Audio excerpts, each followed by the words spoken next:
ومن أحسن قولا ممن دعا إلى الله. بسم الله الرحمن الرحيم. الحمد لله رب العالمين والصلاة والسلام على رسوله الكريم محمد وعلى آله وأصحابه أجمعين. أما بعد، أعوذ بالله من الشيطان الرجيم. بسم الله الرحمن الرحيم. وكذلك جعلناكم أمة وسطا وقال النبي صلى الله عليه وسلم ألا كلكم راع وكلكم مسؤول عن رعيته. خواتین ملت اسلامیہ سے اور اس ادارے میں سرسی کے اس مرکز میں آپ سے مخاطب ہونے کا یہ دوسرا موقع ہے. اللہ رب العالمین ہم کو قرآن و سنت کے مطابق زندگی کو ڈھالنے اور قرآن و سنت کے مطابق عمل پیرا ہونے کی توفیق عطا فرمائے. میں ٹوٹے پھوٹے الفاظ میں چند چیزیں خواتین سے متعلق آپ کے سامنے بیان کرنا چاہتا ہوں. خواتین کا مقام کیا ہے، ان کی ذمہ داریاں کیا ہیں، اور جس میدان سے آپ نے اپنے آپ کو جوڑا ہے اس میدان سے جڑنے کے بعد آپ کی ذمہ داریاں کیا ہیں، اس پر تھوڑی سی گفتگو آپ کے سامنے کی جائے گی. بنیادی طور سے ہمیں یہ بات سمجھ لینی چاہیے کہ ہم کو رب کائنات نے جس دین شریعت اور قرآن و سنت کے جس دین اور شریعت کے ساتھ وابستہ کیا ہے، یہ ہماری بہت بڑی مسئولیت ہے، بہت بڑی ذمہ داری ہے. ہماری ذمہ داری ہے کہ ہم اس کو ویسے ہی انجام دیں جیسے اسلاف امت نے اور بالخصوص صحابہ کرام نے اس کو انجام دیا تھا. یہ ایک بہت بنیادی مسئلہ ہے. عام طور سے ہم دیکھتے ہیں کہ معاشرے میں جو بھی دعوت و تبلیغ کا کام کرتا ہے اور جو لوگ بھی قرآن و سنت کی دعوت دینے کا دعویٰ کرتے ہیں، وہ سب کے سب یہی دعویٰ کرتے ہیں کہ ہم قرآن و سنت کے مطابق دین کا کام کر رہے ہیں. یہاں تک کہ قبر پرستی کرنے والے اور ایسے ہی دین کے نام پر خوارج کے منہج اور ان کے اسلوب کو اختیار کرنے والے اور صحابہ کرام کو گالیاں دینے والے، وہ سب بھی یہی دعویٰ کرتے ہیں کہ ہماری دعوت کا اصل محور اور اصل بنیاد جو ہے وہ قرآن و سنت ہے. لیکن قرآن و سنت کو صحیح انداز سے لے کر کے چلنا، اپنی زندگی میں اپلائی کرنا، اس کے مطابق اپنی دعوت کو ڈھالنا، اس کے مطابق دعوت و تبلیغ کرنا، اس کی نشر و اشاعت کرنا، یہ کون سی بنیادوں پر ہوگا تب جا کر کے ہم صحابہ کرام کے طریقے کے مطابق دعوت و تبلیغ انجام دے سکیں گے؟ یہ ایک بہت بنیادی سوال ہے.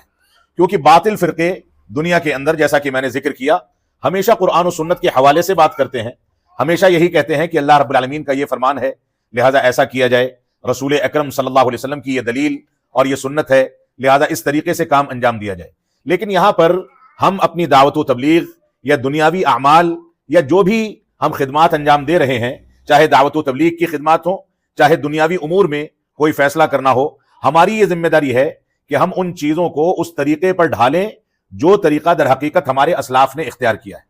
اور یہاں پر میں سمجھتا ہوں آپ کے سامنے جو علوم پیش کیے جاتے ہیں وہ ہماری تاریخ ہے.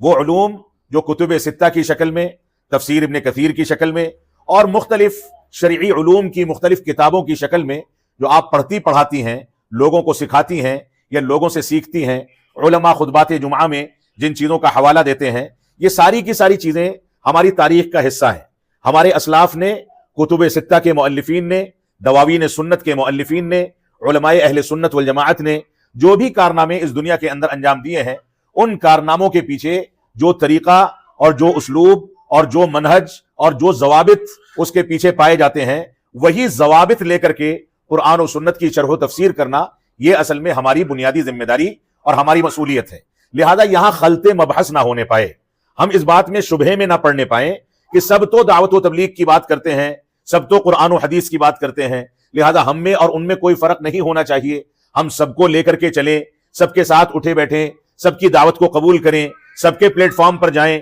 سب کے ساتھ میل جول رکھیں. اگر یہ ہم خلط مبحث کر کے یہ اسلوب پیش کرتے ہیں، یہ منہج پیش کرتے ہیں، تو حقیقت یہ ہے کہ ہماری دعوت و تبلیغ پہلے ہی دن سے ناکام ہو جائے گی. تو ہماری ذمہ داری بنیادی طور سے یہ ہے کہ ہم قرآن و سنت کی بنیادوں پر وہ طریقہ اختیار کریں جو ہمارے اسلاف نے اختیار کیا تھا، ہمارے بزرگوں نے اختیار کیا تھا. اور وہ طریقہ کیا ہے؟ وہ طریقہ یہ ہے کہ ہم صحابہ کرام کے اس طرز زندگی کو سامنے رکھیں اور قرآن و سنت کے دلائل کو سمجھنے کے لیے صحابہ کرام کے ان ضوابط کو سامنے رکھیں جن ضوابط کو صحابہ کرام نے رسول اکرم صلی اللہ علیہ وسلم کی تربیت میں اختیار کیا تھا. ورنہ قبر پرستی کرنے والا بھی قرآن و سنت کی بات کر کے ہماری مجلسوں میں داخل ہو جائے یا ہم قرآن و سنت کی بنیاد پر اس کے ساتھ بیٹھنے اٹھنے لگیں، اس کی پالیسیوں کو اختیار کرنے لگیں، ہم صلح کلی اختیار کر لیں، ہم لوگوں کے ساتھ سمجھوتا کر لیں، دینی بنیادوں پر لوگوں کو ٹوکنا چھوڑ دیں، امر بالمعروف کے ساتھ نہی عن المنکر کے فریضے کی انجام دہی کو نظر انداز کر دیں، تو یہ ہماری دعوت نہیں ہے۔ ہماری دعوت جو ہے وہ دو ٹوک دعوت ہے۔ ہماری دعوت جو ہے وہ قرآن و سنت کے اس سچے پیغام کو دنیا کے سامنے عام کرنے کی دعوت ہے جو سچا پیغام صحابہ کرام نے پیش کیا۔ اسی پیغام کے بارے میں اللہ رب العالمین نے قرآن مجید میں یہ فرمایا ہے وَأَنَّ هَذَا صِرَاطِي مُسْتَقِيمًا فَاتَّبِعُوهُ، یہ میرا سیدھا راستہ ہے، اس کی پیروی کرو، وَلَا تَتَّبِعُوا السُّبُلَ، اور ان راستوں کی پیروی نہ کرو جن راستوں پر چل کر کے لوگ شیطان کی پیروی کر کے لوگوں کو گمراہ کرتے ہیں۔ تو خود اس آیت کریمہ میں رب کائنات نے دو راستوں کا تذکرہ کر دیا۔ ایک راستہ صراط مستقیم کا، وہ صحیح ترین راستہ ہے جو صحابہ کرام نے نبی آخر الزماں سے تربیت حاصل کر کے اختیار کیا تھا، اور دوسرا راستہ وہ شیطان رجیم کا راستہ ہے جو شیطان رجیم عقل پرستی، رائے پرستی، شخصیت پرستی، یا ایسے ہی قرآن و سنت کی اپنی مرضی کے مطابق یا اپنے علماء کی مرضی کے مطابق تعبیرات پیش کرنے کا راستہ ہے جو شیطان رجیم کا راستہ ہے۔ لہذا ہماری بنیادی ذمہ داری یہ ہے کہ ہم اپنے بچوں کی تربیت کریں، اپنی طالبات کی تربیت کریں، اپنے گھرانوں میں دین کی تعلیم دیں، قرآن و سنت کے مطابق کسی کو کہیں بلائیں، دعوت و تبلیغ کریں۔ ان ساری کی ساری چیزوں میں ہمیں وہی صراط مستقیم اختیار کرنا ہے جس صراط مستقیم کے بارے میں رسول اکرم صلی اللہ علیہ وسلم نے واضح کر دیا کہ ترکتکم علی المحجۃ البیضاء لیلھا کنہارھا لا یزیغ عنہا الا ہالک، کہ ہم نے تم کو ایسے واضح راستے پر چھوڑا ہے جس کی رات بھی دن کے مانند روشن ہے، اس میں کوئی شبہات نہیں ہے، شک کی گنجائش نہیں ہے، ساری کی ساری چیزیں بالکل واضح ہیں، کوئی شبہ نہیں، کسی انداز کا غموض نہیں، کوئی تاریکی نہیں، کسی انداز کی پریشانی نہیں، وہ راستہ بالکل واضح ہے، اور اس سے روگردانی کرنے والا وہی شخص ہوتا ہے لا یزیغ عنہا الا ہالک، وہی شخص ہوتا ہے روگردانی کرنے والا یا سستی اور کاہلی کا شکار ہونے والا یا اس راستے سے بھٹک جانے والا، وہی شخص ہوتا ہے جو اپنے لیے ہلاکت کو دعوت دیتا ہے، تباہی کی دعوت دیتا ہے۔ لہذا ہماری ذمہ داری یہاں پر اس تمہید کی شکل میں اگر دیکھا جائے تو یہ ذمہ داری ہماری متعین ہو جاتی ہے کہ ہم کو قرآن و سنت کی دعوت دینی ہے، لیکن قرآن و سنت کی دعوت میں ہمیں وہ طریقہ اختیار کرنا ہے جو صحابہ کرام نے اختیار کیا تھا، ورنہ قرآن کے مفہوم کو غلط طریقے سے بیان کرنے والے ہزاروں اور کروڑوں اس دنیا کے اندر پائے جاتے ہیں، حدیث رسول کو اپنی مرضی کے مطابق پیش کرنے والے لاکھوں لوگ اس دنیا کے اندر پائے جاتے ہیں۔ ہماری ذمہ داری یہ ہے کہ ہم ان لوگوں سے براءت کا اعلان کر کے قرآن و سنت کو صحابہ کرام کے طریقے پر اختیار کریں، محجت بیضاء کے داعی بنیں اور اس راستے کو اپنائیں جو راستہ بالکل واضح ہے، اس میں شبہات کی گنجائش نہیں ہے۔ تو ہماری بنیادی طور سے یہ ذمہ داری ہے۔ خواتین کی ذمہ داری اور مردوں کی ذمہ داریوں میں قدرے فرق رکھا ہے شریعت اسلامیہ نے، اس فرق پر بھی میں تھوڑی سی گفتگو کرنا چاہتا ہوں۔ دعوت و تبلیغ داعی یا داعیہ ہونے یا عالم یا عالمہ ہونے کی حیثیت سے کیا مرد عالم دین اور خاتون عالمہ یا مرد داعی اور خاتون داعیہ کیا دونوں کی ذمہ داریاں یکساں ہیں؟ یقیناً یکساں نہیں ہیں، دونوں میں شریعت اسلامیہ نے فرق رکھا ہے، دونوں کے الگ الگ حدود ہیں۔ مردوں کے لیے دعوت و تبلیغ کو وسیع رکھا گیا، خواتین کے لیے دعوت و تبلیغ کو محدود رکھا گیا، لیکن محدود ہونے کے باوجود خواتین کا دائرہ دعوت اتنا وسیع ہے کہ جو آگے چل کر کے بحیثیت عالم دین کوئی مرد دعوت و تبلیغ کی لامحدود ذمہ داریاں اور اپنے دائرہ دعوت میں جو ذمہ داریاں وہ اختیار کرتا ہے، ان ذمہ داریوں کو اختیار کرنے کے لیے یہی خواتین کی تربیت اس کے کام آتی ہے، ماں کی حیثیت سے، معلمہ کی حیثیت سے، بہن کی حیثیت سے، گھر کی بڑی خاتون کی حیثیت سے، یہی معلمات اس کے لیے تربیت کر کے ایسی فضا ہموار کرتی ہیں کہ وہ مرد آگے چل کر کے دنیا کے سامنے اپنے جوہر دکھائے، اپنی صلاحیت کے مطابق کام کرے، دعوت و تبلیغ کرے۔ تو ایک جانب مردوں کی ذمہ داریاں وسیع ہیں، خواتین کی ذمہ داریاں دعوت و تبلیغ میں محدود ہیں، لیکن محدود ہونے کے باوجود اس وسیع ذمہ داریوں کے لیے مردوں کو تیار کرنے اور ان کی تربیت کرنے کا جو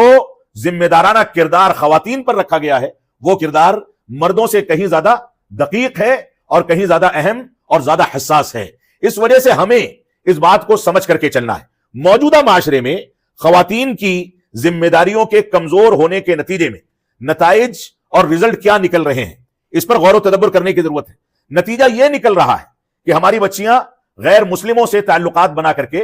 دوسرے مذاہب میں شادیاں کر کے مرتد ہو رہی ہیں۔ یہ ارتداد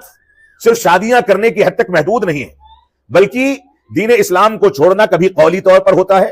کبھی عقیدے کے طور پر ہوتا ہے، کبھی منہجی طور پر ہوتا ہے، کبھی فعلی طور پر ہوتا ہے۔ انسان بہت ساری چیزوں میں کبھی کبھار مرتد ہو جاتا ہے، لیکن ہم اس کو مسلمان تصور کرتے رہتے ہیں۔ ہم نے اس ارتداد کے دائرے کو غیر مسلموں میں شادیاں کرنے کے ساتھ محدود کر دیا ہے، یا کوئی اسلام کا انکار کر کے دین اسلام کو چھوڑ دے، دین اسلام سے خارج ہو جائے تو ہم صرف اس کو مرتد سمجھتے ہیں، جبکہ خواتین کی ذمہ داریاں بچہ جب ان کی گود میں ہوتا ہے، بلکہ گود سے پہلے ان کی کوکھ میں ہوتا ہے، بلکہ کوکھ سے پہلے جب ان کی رشتہ داریاں قائم کی جاتی ہیں، اسی وقت سے شریعت اسلامیہ نے ماں باپ کو، سرپرستوں کو یہ ذمہ داری دے دی ہے کہ ان خواتین کو صرف حسن و جمال، صرف مال و دولت اور صرف حسب و نسب کی وجہ سے منتخب نہ کیا جائے، بلکہ فاظفر بذات الدین، دینداری کی بنیاد پر ان کو منتخب کر کے ان سے رشتہ قائم کیا جائے، کیونکہ یہ دینداری اگر خاتون کے اندر ہوگی تو اس کی کوکھ سے جنم لینے والے بچے مرتد نہیں ہوں گے، دین سے باہر نہیں جائیں گے، نمازیں نہیں چھوڑیں گے، قرآن مجید سے اپنا واسطہ ختم نہیں کریں گے، اپنے بڑوں کی ناقدری نہیں کریں گے، چھوٹوں کی تربیت میں کوتاہی نہیں کریں گے۔ لہذا دینداری کی بنیاد پر خواتین کا انتخاب کیا جائے۔ اس میں ہمارے لیے بہت بڑا پیغام ہے، اور وہ پیغام یہ ہے کہ ہم جب اپنے خاندانوں کو دینداری کی بنیاد پر آگے بڑھاتے ہیں تو یہ دینداری نئی نسل کو رب کائنات کے پسندیدہ بندوں کے طور پر دنیا کے سامنے پیش کرتی ہے۔ لہذا یہ دینداری قائم کرنا مردوں کے بالمقابل خواتین کی زیادہ بڑی ذمہ داری ہے کہ وہ اپنے بچوں کی تربیت کریں، رشتہ داریوں کے قیام سے لے کر کے، بچوں کی پیدائش، ہم بستری کے مراحل سے لے کر کے، بچوں کی ولادت سے لے کر کے 7 سال اور 10 سال کی عمر تک ان کی تربیت، ان کو نمازوں کا حکم دینا، نماز نہ پڑھیں تو سختی کرنا، ان ساری کی ساری چیزوں کا جو کردار ہے وہ مردوں کے ساتھ ساتھ خواتین پر بھی نافذ ہوتا ہے۔ اس وجہ سے ہماری خواتین کی یہ ذمہ داری ہے کہ معاشرے کے اندر اسلامی تعلیمات کو رواج دینے کے لیے سب سے پہلے اپنے اندر دینداری پیدا کریں۔ یہ دینداری قرآن و سنت اور صحابہ کرام کی طرز زندگی کی بنیاد پر قائم کی جائے۔ ساری دنیا جو قرآن و سنت کا دعویٰ کر کے اپنی مرضی سے کوئی بھی بات پیش کرتی ہے، وہ طرز ہماری ذمہ داری نہیں ہے، بلکہ وہ گمراہ لوگوں کا طریقہ ہے۔ تو خواتین کی بنیادی ذمہ داری، جو سب سے پہلی ذمہ داری ہے، وہ یہ ہے کہ نئی نسل کو خالص اسلامی تربیت اور خالص اسلامی تعلیمات کے ساتھ وابستہ کریں، تاکہ ان کے اندر سے دین بیزاری، علماء بیزاری، دین کا انکار، دین کو چھوڑنے، مرتد ہونے یا دین کا استہزاء کرنے یا دین کا مذاق اڑانے، اس طرح کے عناصر ان کے اندر سے ختم ہو جائیں، اور وہ خالص اسلامی تعلیمات اور خالص مسلمان اور مومن ہونے کی حیثیت سے اپنی ذمہ داریوں کو نبھاتے رہیں۔ اس میں خواتین کا کردار بہت زیادہ وسیع ہے، بہت اہم ہے، بہت حساس ہے۔ تو سب سے پہلی بنیادی چیز خواتین کی یہ ہے، ان کی ذمہ داری یہ ہے کہ وہ نئی نسل کی تربیت میں سب سے بنیادی طور پر توحید کی بنیادوں پر ان کی تربیت کی فکر کریں۔ دوسرے نمبر پر اتباع رسول کی بنیادوں پر ان کی تربیت کی فکر کریں۔ تیسرے نمبر پر منہج سلف صالحین اور صحابہ کرام کے مقام، صحابہ کرام کے حقوق کی بنیادوں پر ان کی تربیت کریں۔ یہ 3 بنیادیں اگر ہم لے کر کے چلیں گے اور ان 3 بنیادوں کے ساتھ ساتھ مزید 3 چیزیں جوڑ دیں گے تو گویا ہم نے دین اسلام کی دعوت کا حق ادا کرنے کی کوشش کی ہے۔ ہم میں سے کوئی ایسا نہیں ہے جو اس کا حق ادا کر سکے، لیکن حق ادا کرنے کی کوشش کرنا، اس کا جذبہ رکھنا، اپنے آپ کو اس کے لیے آمادہ کرنا، اس کے لیے ایثار و قربانی کا جذبہ رکھنا، ہم کم از کم اتنا کر سکتے ہیں۔ اور اس کے بعد اللہ رب العالمین سے توفیق طلب کرتے ہیں کہ رب کائنات ہم کو زندگی کے تمام مراحل میں اپنی موت تک اسی منہج پر قائم رہنے کی توفیق عطا فرمائے۔ تو 3 بنیادیں، قرآن مجید یعنی توحید اور توحید کی مختلف بنیادیں، دوسری بنیاد اتباع رسول یعنی سنت رسول، احادیث رسول، اتباع رسول کی تمام بنیادیں، اور تیسری بنیاد صحابہ کرام کے منہج اور صحابہ کرام کے حقوق کو ادا کرنے کی تمام بنیادیں۔ اور 3 بنیادوں کے ساتھ ساتھ توحید کے مد مقابل شرک کی تردید، اور دنیا میں کہیں بھی شرک کا کچھ بھی شائبہ پایا جائے تو ہم میں سے ہر شخص اس کے لیے ننگی تلوار بن کر کے کھڑا ہو جائے، اس کی تردید کرے، کیونکہ توحید کی تنفیذ شرک کی تردید کے بغیر ممکن نہیں ہے۔ اور ایسے ہی اتباع رسول اور سنت رسول کو اپنانے کے ساتھ ساتھ بدعات و خرافات کی تردید، بدعتیوں سے براءت کا اعلان، اور صحابہ کرام کے منہج اور ان کے حقوق کے اقرار اور اس کے مطابق زندگی کو ڈھالنے کی ذمہ داریوں کو اپنانے کے ساتھ ساتھ